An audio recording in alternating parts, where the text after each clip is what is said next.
Buenos días de nuevo, bienvenidos a opositasanidad.com. Volvemos con el tema 21 que trata sobre epidemiología, igual que el tema 20. El tema 20 trataba sobre los mecanismos de transmisión de la infección, los agentes patógenos, etc. Y ahora volvemos con el tema 21 y con la prevención de la infección, la seguridad e higiene y los aislamientos.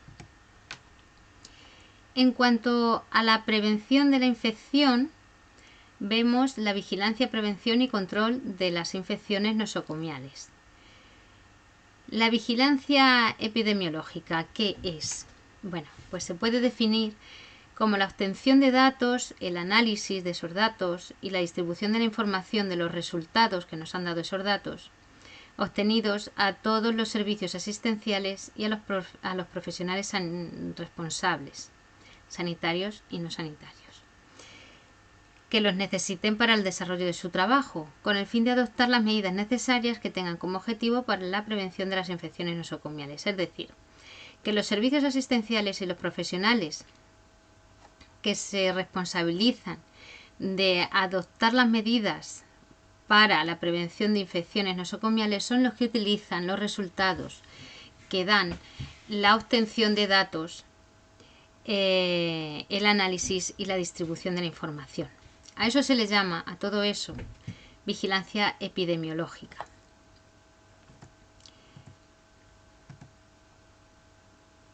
¿Para qué es necesaria la vigilancia epidemiológica? Pues para medir los niveles de infección, para reconocer la posible existencia de un brote epidemiológico o la presencia de infecciones debidas a microorganismos especiales, para valorar la necesidad de aplicar medidas especiales para prevenir la aparición de infecciones nosocomiales, para evaluar la eficacia de las medidas de prevención y control y para reducir al mínimo posible los niveles de infecciones, que al final es de lo que se trata. Los servicios de medicina preventiva de los hospitales son los encargados de la vigilancia, prevención y control de las infecciones nosocomiales.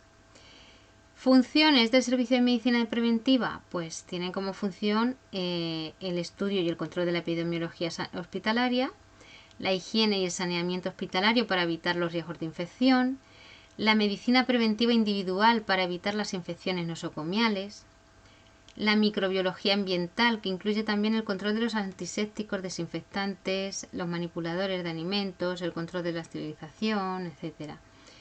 Y luego también, por supuesto, la formación y educación sanitaria. En cuanto a esto, las medidas de prevención incluyen las actividades a realizar para prevenir la infección nosocomial, que va a estar protocolarizada, es decir, los protocolos, que son las normas y los pasos que todos los servicios tienen que seguir frente a un mismo agente. Luego, el servicio de medicina preventiva pues también tiene acciones de control y vigilancia. ¿Y de qué se trata? Pues de asegurarse de que las actividades que a realizar se ejecutan y los protocolos según los protocolos y que se mantienen. Medidas generales de prevención y control frente a la fuente de infección. Aquí ya entramos en la seguridad e higiene. La prevención se aborda desde la perspectiva más amplia y global. En cuanto a la fuente de infección, se van a tomar medidas de aislamiento, que serán aislamientos respiratorios, entéricos, estrictos protectores, cutáneo mucoso. Dependiendo de la gente que sea, se tomará un tipo de aislamiento. Precauciones universales, que estas hay que tomarlas todo el mundo para prevenir contagiarse de esos microorganismos, estemos o no ahora mismo en contacto con ellos. La vacunación, el lavado de manos, las heridas cubiertas, las heridas que deben estar cubiertas, las protecciones barrera y la desinfección de superficies. En cuanto al lavado de manos, vamos a ver luego los tipos de lavado de manos que hay. Y luego también tenemos la educación sanitaria. Y frente a los mecanismos de transmisión, tenemos los protocolos de limpieza, desinfección y esterilización,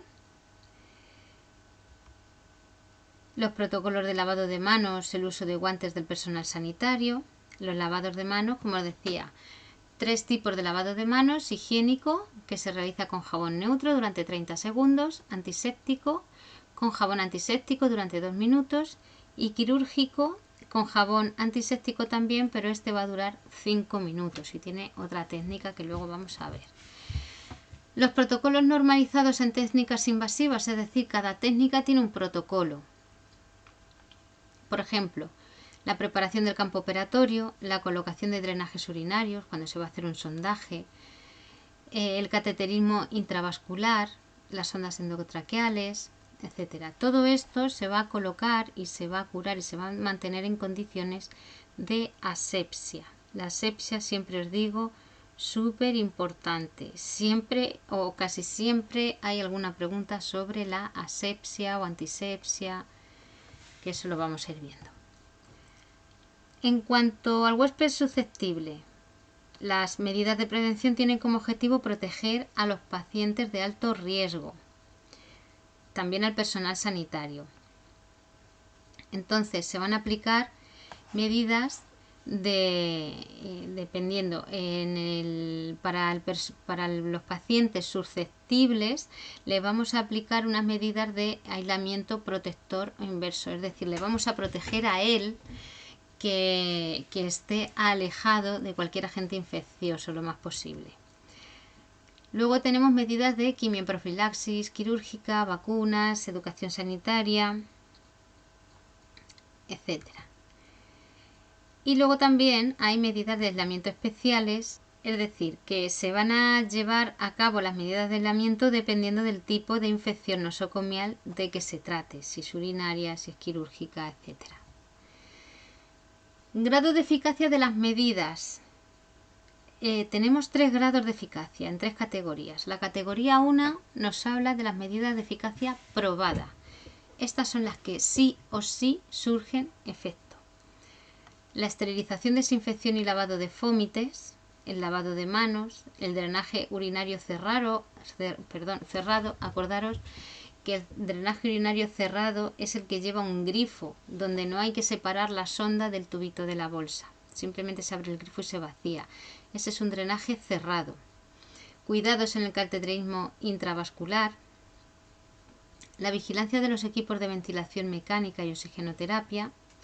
Cuando se cambian los filtros de los respiradores, cuando se cuidan los humidificadores, etc. La preparación prequirúrgica del enfermo, cuando se lava el día antes con el jabón antiséptico, con el rasurado lo más cerca posible de la hora de la intervención. Esto es de eficacia probada. El manipular y tocar las heridas con las manos, no manipularlas, sino no manipular ni tocar las heridas con las manos. La quimioprofilaxis en cirugía limpia contaminada también está aprobada. El empleo de guantes, la vacunación frente a la hepatitis B y el protocolo de actuación frente a accidentes por pinchazos también es de eficacia probada. En cuanto a la categoría 2, son las medidas de eficacia lógica sugeridas por la experiencia, que la experiencia nos dice que surge en efecto aunque no esté probado con datos. Por ejemplo, los procedimientos de aislamiento, las medidas de barrido, la educación e información sanitarias y el establecimiento de un sistema de vigilancia. Y en cuanto a la categoría 3, que son las medidas de eficacia dudosa o desconocida, estas categorías se pueden preguntar, ¿vale? Así que por lo menos el título de cuáles son de eficacia probada, de eficacia lógica o eficacia dudosa. En las medidas de eficacia dudosa o desconocida, en categoría 3, tenemos los muestreos bacteriológicos ambientales, el control rutinario del ambiente, la fumigación ambiental. Daros cuenta, todo lo ambiental es dudoso, que se pueda comprobar. La utilización de la luz ultravioleta, los sistemas de flujo laminar, la desinfección del suelo y las paredes, la utilización de calzas, batas y mascarillas por familiares de enfermos ingresados en UCI y en unidades de reanimación. Antes los familiares de UCI, cuando pasaban en la hora de la visita, se ponían calzas, bata, mascarilla, gorro, de todo. Eso no se ha probado que sea una medida eficaz para prevenir las infecciones, con lo cual ahora no se visten.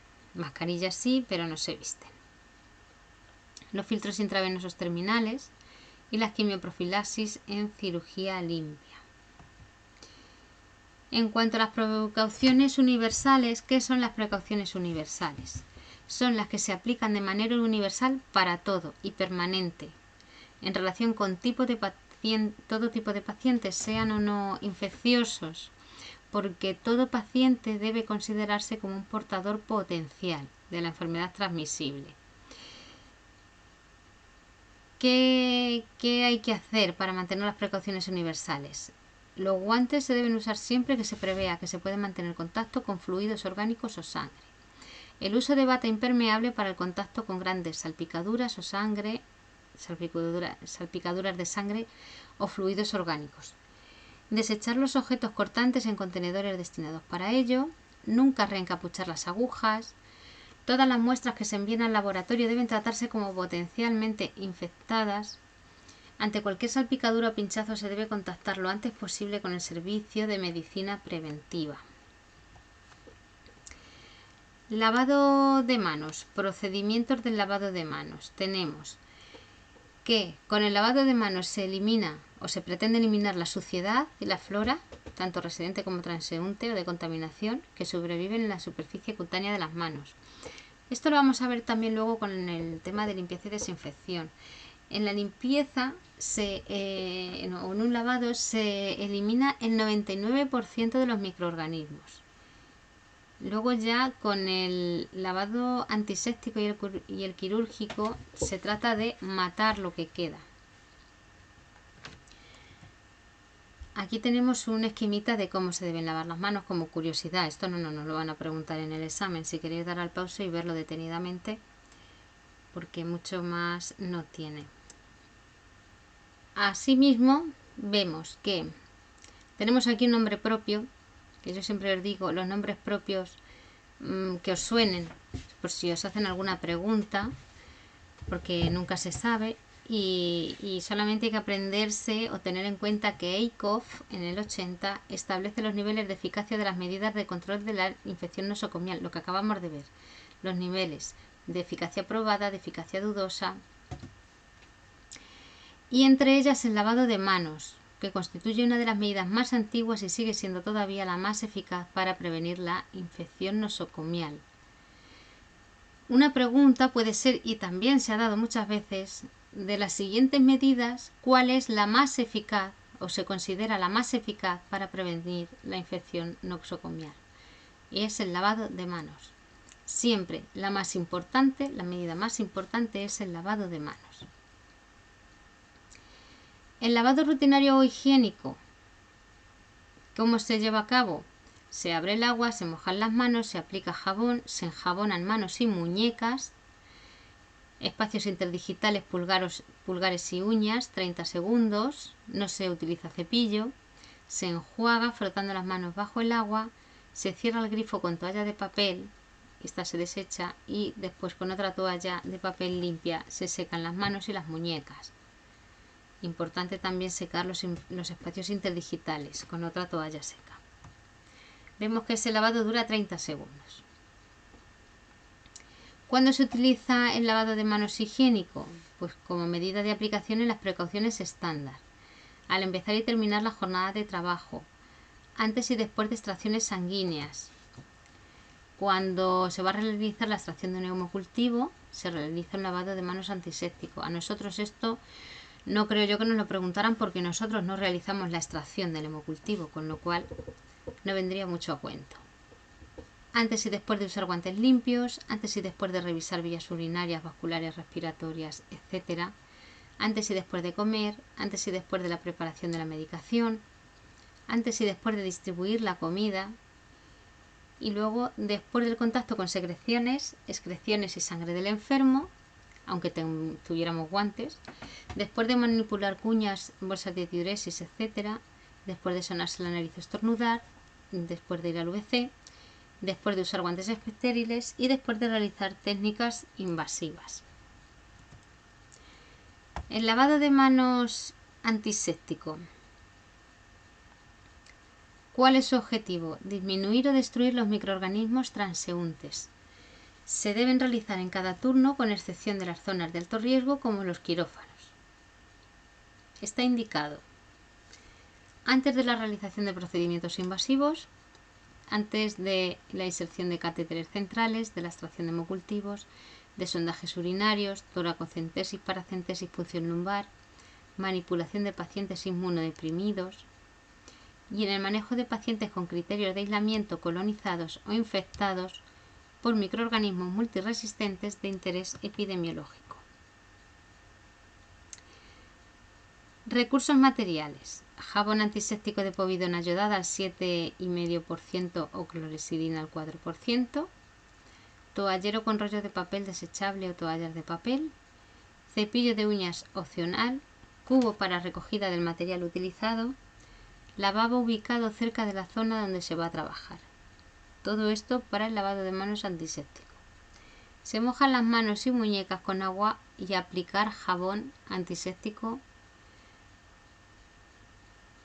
Se enjabona de nuevo de forma minuciosa y abundante. Se cierra el grifo con una toalla de papel. Se seca perfectamente con otra toalla de papel y esto debe durar 2 minutos.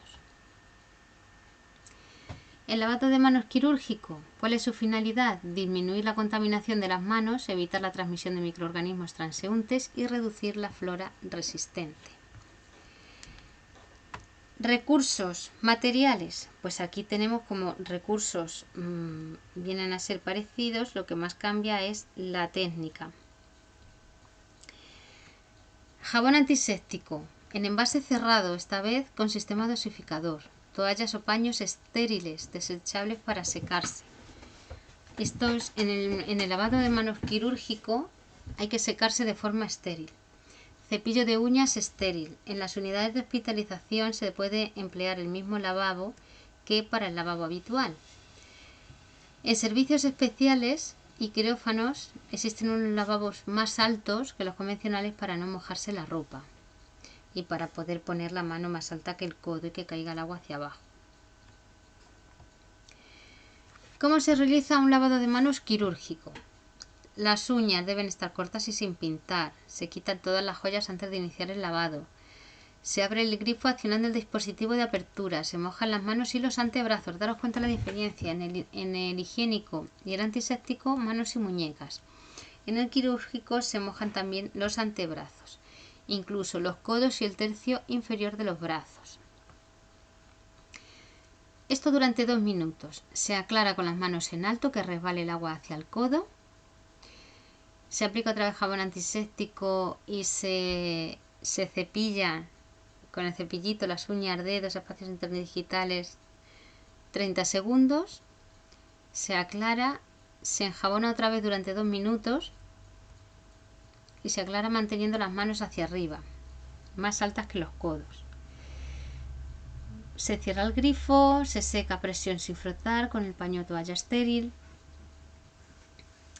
Y en total este lavado debe durar unos 5 minutos. Tenemos que el primer lavado 2 minutos.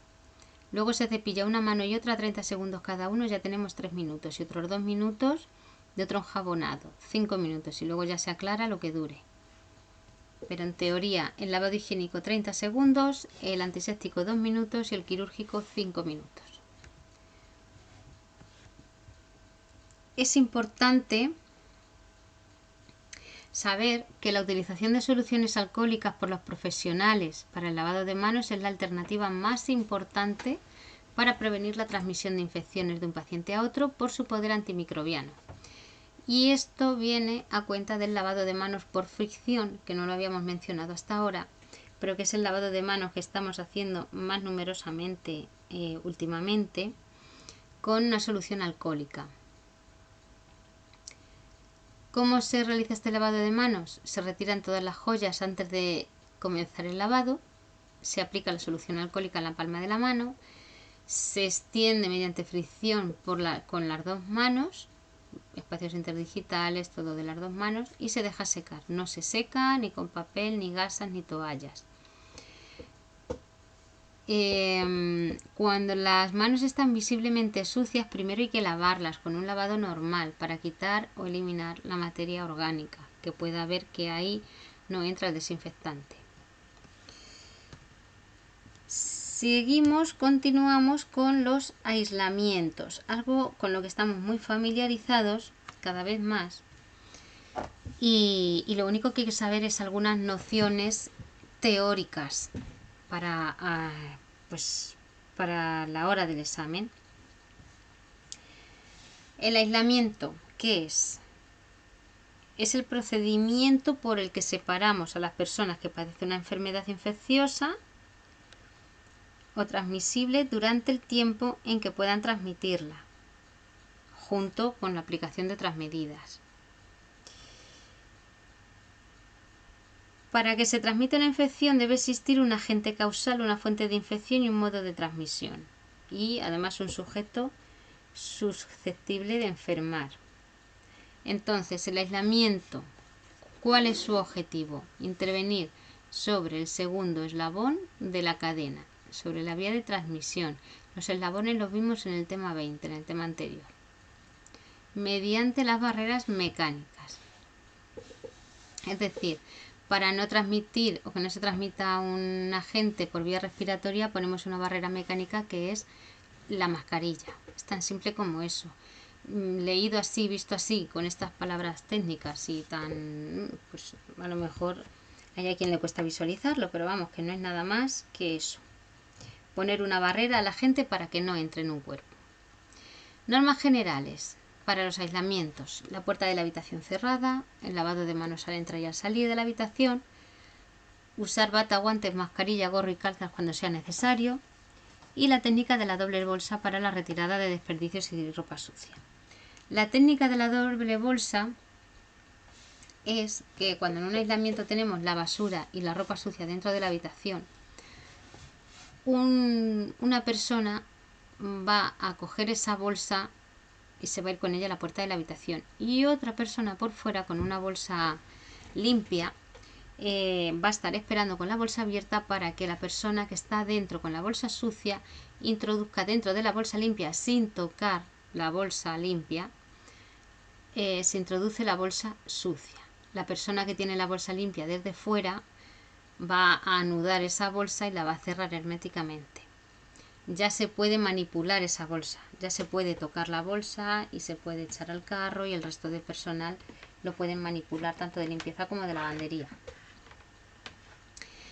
Y entonces ya la ropa o la basura va en una doble bolsa. Esa es la técnica de la doble bolsa.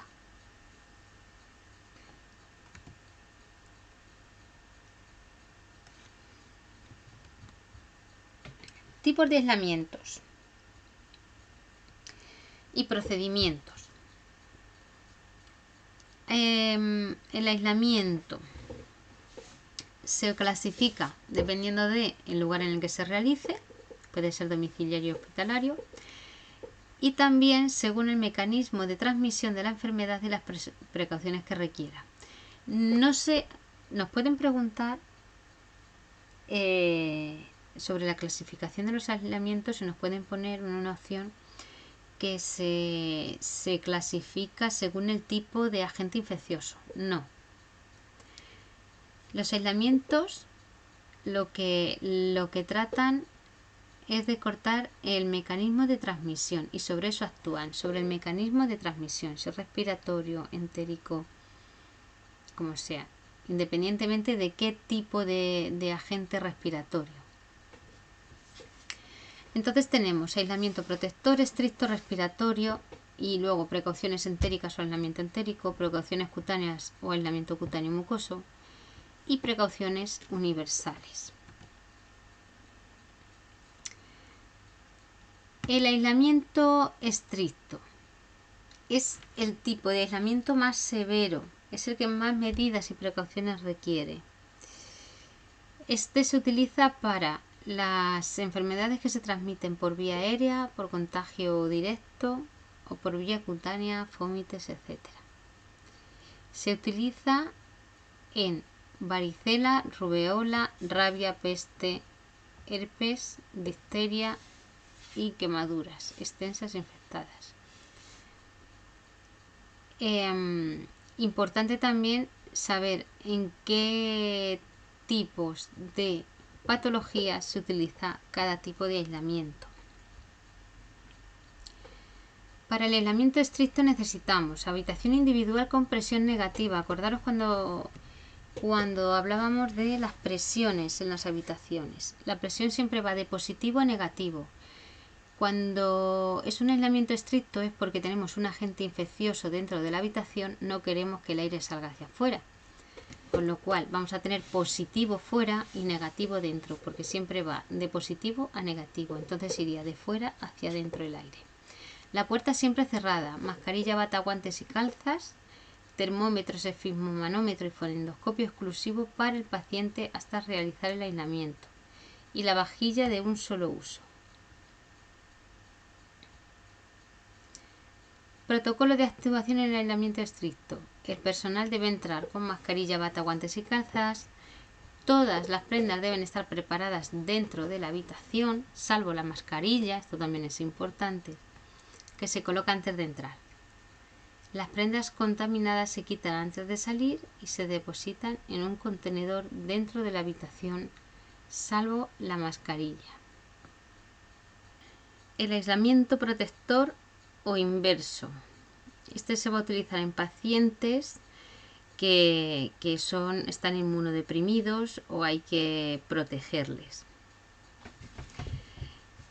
¿Qué vamos a utilizar? La habitación individual con presión positiva. Acordaros de las presiones. No hace falta memorizar, hace falta razonar. Presión positiva porque lo que queremos es que al paciente no le entre ningún microorganismo, con lo cual el aire va a ir de dentro hacia afuera cuando se abra la puerta. Para eso tiene que haber presión positiva. Siempre va la presión de positivo a negativo. La puerta siempre cerrada. El material instrumental estéril. Se va a utilizar jabón antiséptico, gorro, mascarilla, bata, guantes estériles para manipulación de heridas y calzas. Esfigmomanómetro, fonendoscopio y termómetro de uso exclusivo para el paciente mientras dure el aislamiento. Y material de limpieza exclusivo para esa habitación. ¿Cómo se va a actuar? Pues el personal que atiende a estos pacientes siempre debe estar sano. Nunca puede atender a este paciente un personal que tenga una gripe o que tenga cualquier proceso vírico o cualquier enfermedad que se pueda transmitir, porque son pacientes inmunocomprometidos. Las prendas de aislamiento se ponen antes de entrar en la habitación. Las medidas de asepsia hay que extremarlas y antisepsia. Los utensilios para las comidas son de un solo uso. Al salir de la habitación, las prendas de aislamiento se depositarán en un contenedor específico para ello. En el aislamiento respiratorio. ¿Cuándo se aplica el aislamiento respiratorio? Se aplica para prevenir la transmisión de enfermedades que se transmiten por vía aérea. Se va a utilizar este aislamiento en casos de sarampión, rubeola, tosferina, parotiditis, tuberculosis pulmonar activa y meningitis meningocócica. Hay que tenerlo muy en cuenta, esto sí hay que aprenderlo porque nos lo pueden preguntar. En el caso de rubeola, ¿qué tipo de aislamiento se va a utilizar? Estas enfermedades son muy dados a preguntar alguna pregunta de este tipo. Vamos a necesitar mascarilla que se tira fuera de la habitación. El paciente usará mascarilla cuando se traslade a otras dependencias del hospital, es decir, cuando salga de la habitación. El instrumental de exploración y terapia respiratoria que no sea desechable debe ser desinfectado y esterilizado. El material sucio, incluidos los esputos, se desecha con el sistema de la doble bolsa. En el aislamiento entérico, aquí lo que queremos es prevenir la transmisión de enfermedades que se contagian directa o indirectamente por medio de excreciones o heces infectadas u objetos contaminados por heces. Material necesario para este tipo de aislamiento. No requiere habitación individual. Sí que es recomendable en caso de niños, porque son muy inquietos y todo lo tocan, y enfermos con alteración de la conducta, lo mismo. Y en estos casos es aconsejable que haya un lavabo dentro de la habitación. Guantes desechables, bata y lejía para la desinfección de manchas por heces en el inodoro también se utilizaría, y en la cuña. ¿Cómo se va a actuar? Se van a lavar las manos antes y después de atender al paciente, porque se transmite por contacto. Los guantes y bata estarán dentro de la habitación. Los utensilios para la comida es de un solo uso. Hay que recoger y tratar la ropa de la cama contaminada y pijama del paciente mediante la técnica de la doble bolsa. Hay que limpiar y desinfectar cuidadosamente los objetos manchados con heces del paciente con lejía y desechar los guantes y la bata antes de salir de la habitación. En el aislamiento cutáneo mucoso o precauciones cutáneas. Su finalidad es prevenir la transmisión de infecciones cruzadas por contacto con heridas, quemaduras infectadas o grandes drenajes del material purulento. Recursos materiales: recomendable habitación individual con lavabo, bata, mascarilla y guantes estériles. ¿Cómo se actúa en estos casos? No hay que tocar nunca las manos, es decir, con las manos, las heridas o las lesiones de la piel. Hay que utilizar mascarilla, bata, guantes para el contacto con el paciente. Todo el material para el aislamiento debe estar preparado dentro de la habitación, se retira antes de salir. Y de entre todos los pacientes, estos serán curados en último lugar. Esto también es importante. La ropa se trata como contaminada con la técnica de la doble bolsa. Los drenajes y material contaminado se desecha como residuo clase 3, también es importante. Y la ropa se trata como contaminada. Lo acabamos de decir. ¿Cómo se colocan las prendas de aislamiento? Las más empleadas son las calzas, el gorro, la mascarilla, los guantes y la bata. También se puede utilizar en algunos casos las gafas o la pantalla protectora, en caso de salpicaduras, transmisión por gotas. Colocación de las calzas. Se utilizan para cubrir el calzado. En intervenciones quirúrgicas, en aislamiento de pacientes infecciosos o inmunodeprimidos y en situaciones en las que son necesarias unas condiciones de asepsia. Protocolo de actuación de las calzas. ¿Cómo se colocan? Se colocan de forma que el calzado esté totalmente cubierto y protegido, y para retirarla se sujeta la goma, se saca el pie y después se desecha en los contenedores específicos para ello. Esto parece una tontería, pero en una pregunta de un examen salía la forma de quitarse la bata, y ahora cuando lleguemos os explico. Colocación del gorro. Se utiliza para cubrir el pelo y evitar posibles contaminaciones en los siguientes casos: entrada al quirófano, contacto con pacientes en aislamiento, unidades de pacientes trasplantados, inmunodeprimidos, etc.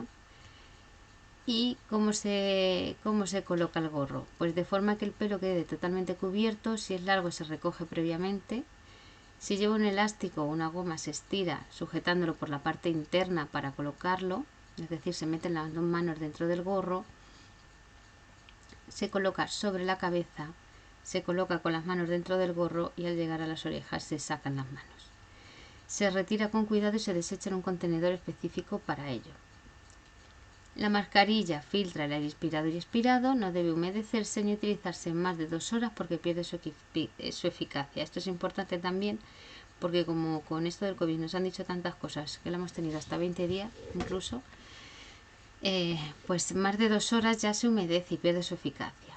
Tipos de mascarillas: quirúrgicas, son desechables, están compuestas por varias capas de celulosa y 1 o 2 intermedias repelentes a fluidos.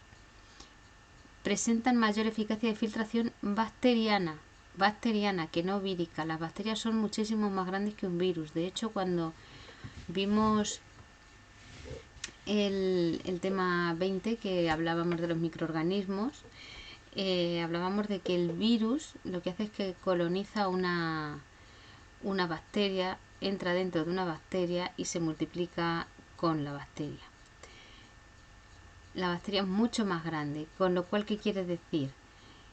Que el filtro, o los, digamos, para que lo visualicemos, los agujeritos que tiene la mascarilla para que entre y salga el aire, esos que no se ven, pero que están, tienen un grosor por el que no dejan pasar las bacterias, pero sí que pueden dejar pasar los virus. Con lo cual muchas veces hemos dicho con el COVID, pero si hemos utilizado mascarilla, ¿cómo puede ser? ¿Cómo puede ser? Pues porque no se utilizan las cosas como se debe. Y de hecho estas mascarillas no están hechas para virus, sino para bacterias. Las mascarillas de alta filtración son equipos de protección respiratoria individual. Tenemos FPP2 que protegen un 95% y FPP3 que protegen un 98% o filtran un 98%. Se utilizan como medida de profilaxis para evitar la inspiración de partículas en suspensión. Estas sí. ¿Cómo se coloca la mascarilla? Se lavan las manos y se coloca la mascarilla antes de la bata y los guantes, de tal forma que cubra la boca, el mentón, la nariz, para evitar la diseminación de microorganismos a través de las vías respiratorias.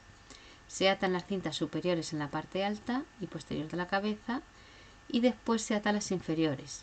Se adapta el puente de metal de la nariz y nos aseguramos de que la mascarilla cubre totalmente la barbilla, la boca y la nariz. Una vez colocada se procura no hablar mucho ni toser o estornudar y desatar primero las cintas inferiores y luego las superiores. A continuación se dobla aproximando los bordes por el exterior, es decir, doblándola con la parte interna hacia adentro. Colocación de las gafas, la pantalla y la pantalla de protección. Se emplean como protección en procedimientos en los que puede haber salpicaduras de fluidos orgánicos u otros riesgos para conjuntiva ocular.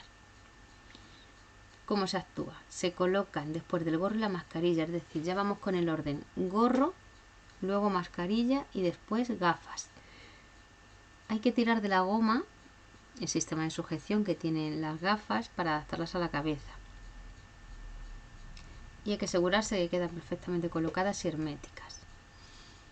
Se emplean como protección en procedimientos en los que puede haber salpicaduras de fluidos u otros riesgos para la conjuntiva ocular. En caso de manipulación de líquidos, siempre que se produzcan sustancias volátiles, actuaciones con riesgo de diseminación de microorganismos, salpicaduras de sangre, etc. Técnicas de electrocoagulación, tratamiento con láser, etc. Colocación de la bata. La bata se emplea para proteger el uniforme. Puede ser de tela o de papel. Lo idóneo es utilizar una bata distinta cada vez que sea necesario. Deben ser suficientemente amplias para cubrir toda la ropa. Se suele llevar un puño elástico para adaptarse más fácilmente a la muñeca y una abertura en la espalda que se cierra mediante cintas. En la asepsia quirúrgica el procedimiento es el siguiente. Hay que asegurarse de que el exterior no toque ningún objeto porque la bata quirúrgica es estéril. Y otra persona tira de las cintas y las ata. No se reutilizará colgándola en una percha. Esa es la quirúrgica. En el aislamiento protector, el procedimiento de colocación y retirada es el siguiente. Para ponérsela, hay que coger la bata del paquete, por la parte interior del cuello, por las cintas. Se elevan los brazos, se deja resbalar sobre ellos hasta los hombros y se atan las cintas al cuello y a la cintura. Para quitarla, si se llevan guantes hay que quitárselos primero. Si no se llevan guantes hay que lavarse primero las manos. Se desatan las cintas, se deja resbalar la bata y se meten las manos en las mangas. Si se va a desechar se recoge con el exterior hacia adentro y se introduce en la bolsa de sucio. Si se va a volver a utilizar, una vez desabrochada con las manos dentro de las mangas, se cuelga en la percha con la abertura hacia nosotros, colocando las cintas limpias hacia adentro. Lo que os comentaba antes, en un examen una vez pusieron la forma de quitarse las batas y decía dejar resbalar la bata y meter las manos en las mangas. Y a mí esto me sonó rarísimo por lo de dejar resbalar la bata, como que dejarla resbalar hacia el suelo, no sé lo que me imaginé, pero sí, era esta respuesta, ¿vale? Por eso os digo que cada detalle hay que tenerlo en cuenta, porque parece una tontería y luego al final te lo preguntan. Nos centramos muchas veces en cosas que luego no nos preguntan, pero como esto nunca se sabe, pues nos tenemos que fijar en todo al final. Los guantes pueden ser de plástico, desechables pero no estériles, y de látex, son desechables y pueden ser estériles o no. Los guantes no estériles, después del lavado de manos, se ponen para maniobras de procedimientos no invasivos, pero que requieren contacto con líquidos, secreciones, sangre, curas, materiales y objetos contaminados.